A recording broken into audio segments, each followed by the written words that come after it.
সুপ্রভাত। আজ 2রা নভেম্বর। রবীন্দ্রোত্তর বাংলা সাহিত্যের অন্যতম খ্যাতনামা কবি অরুণ মিত্রের জন্মদিন। তিনি 1909 খ্রিস্টাব্দের আজকের দিনে বাংলাদেশের যশোরে জন্মগ্রহণ করেন এবং শৈশবেই কলকাতা চলে আসেন। বঙ্গবাসী বিদ্যালয়ে প্রাথমিক শিক্ষা গ্রহণ করেন। তারপর তিনি 1926 খ্রিস্টাব্দে প্রবেশিকা পরীক্ষায় পাশ করে বঙ্গবাসী কলেজে ভর্তি হন এবং সেখান থেকে 1928 খ্রিস্টাব্দে ICS পরীক্ষায় উত্তীর্ণ হয়ে 1930 খ্রিস্টাব্দে রিপন কলেজ থেকে ডিস্টিংশন সহ স্নাতক ডিগ্রি অর্জন করেন। সেই সময় তিনি সাহিত্যের চেয়ে সঙ্গীতের প্রতি বেশি আকৃষ্ট হন।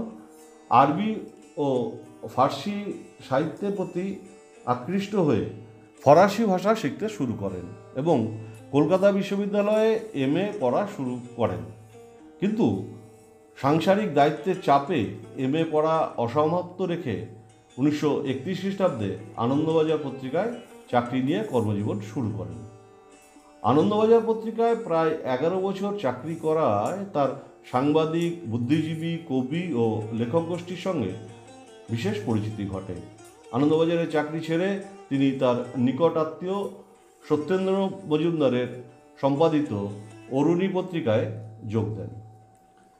1948 খ্রিস্টাব্দে ফরাসি সরকারের আহ্বানে তিনি বৃত্তি গ্রহণ করে গবেষণার জন্য ফ্রান্স যান এবং প্যারিসের সরবন বিদ্যালয় থেকে গবেষণা কর্মের স্বীকৃতিস্বরূপ ডক্টরেট অর্জন করেন।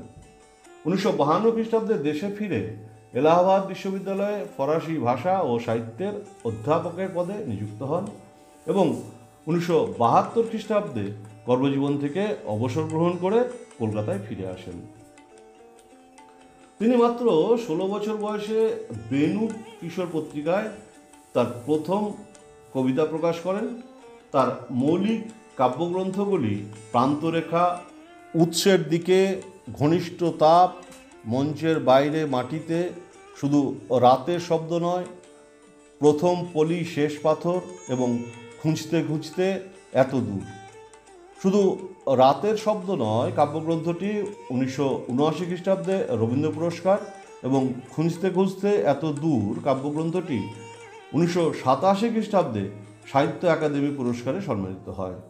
তার একমাত্র উপন্যাস শিকড় যদি চেনা যায় 1979 খ্রিস্টাব্দে এবং মৌলিক প্রবন্ধ গ্রন্থ ফরাসি সাহিত্যের প্রসঙ্গে 1985 খ্রিস্টাব্দে প্রকাশিত হয়।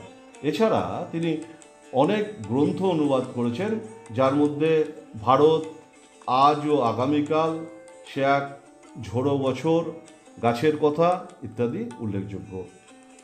1990 খ্রিস্টাব্দে রবীন্দ্রভারতী বিশ্ববিদ্যালয় কর্তৃক তিনি ডিলিট উপাধিতে ভূষিত হন এবং ফরাসি ভাষা ও সাহিত্যের নিয়ে নিরন্তর গবেষণার জন্য 1992 খ্রিস্টাব্দে ফরাসি সরকার তাকে লিজিয়ন অফ অনার সম্মানে ভূষিত করেন।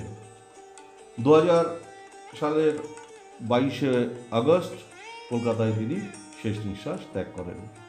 জন্মদিনে কবিকে শ্রদ্ধাঞ্জলি জানাই। তার প্রান্তরেখা কাব্যগ্রন্থ থেকে কবিতা অমরতার কথা। বাসনগুলো একসময় জলতরঙ্গের মতো বেজে উঠবে, তার ঢেউ দেওয়াল ঝাঁপিয়ে পৃথিবীকে ঘিরে ফেলবে। তখন হয়তো এই ঘরের চিহ্ন পাওয়া যাবে না, তবু আশ্চর্যকে যেন এইখানেই আমার হাহাকারের বুকে গাঢ় গুঞ্জন ছিল। আমার বদ্ধ বাতাসে সে গান পাষাণ হয়ে থাকে, তা ভেঙে ছিটিয়ে পড়ুক। কল্পনার স্বর সমুদ্র হোক, এই আশায় আমি অথই। অবিশ্রাম অনুরণনে পাঁচিলে ধসে যাবে, কলরোলে ভিটে মাটি তলাবে। তখন ঘূর্ণির পাকে বুঝে নিও কোথায় সেই বিন্দু, যেখান থেকে জীবন ছড়িয়ে পড়ল মৃত্যুর গহ্বরে। কাঠকুটো আসবাব আবার বন্য হয়ে উঠবে, ওরা কচি পাতায় ঝিলিমিলি মুড়ে ঝিমোয়। ভিতরে ভিতরে কোথায় হারিয়ে থাকে অঙ্কুরের ঝাপটানি। তবু সূর্য ডুবলে আমার চোখে বারবার ঘনিয়ে আসে বন। ওরা আবার বন্য হয়ে উঠবে। আমার ছাদ দেওয়াল মেঝের শূন্যতা ভরে অরণ্য জাগবে। সবুজের প্রতাপে এই শুকনো কাঠামো চূর্ণ হবে। সেই ধ্বংসের গহনে খুঁজে নিও আমার বসতি। সেখানে পোড়া মাটি, ইটের ভিতর রস ছিল অমৃতের মতো। নমস্কার।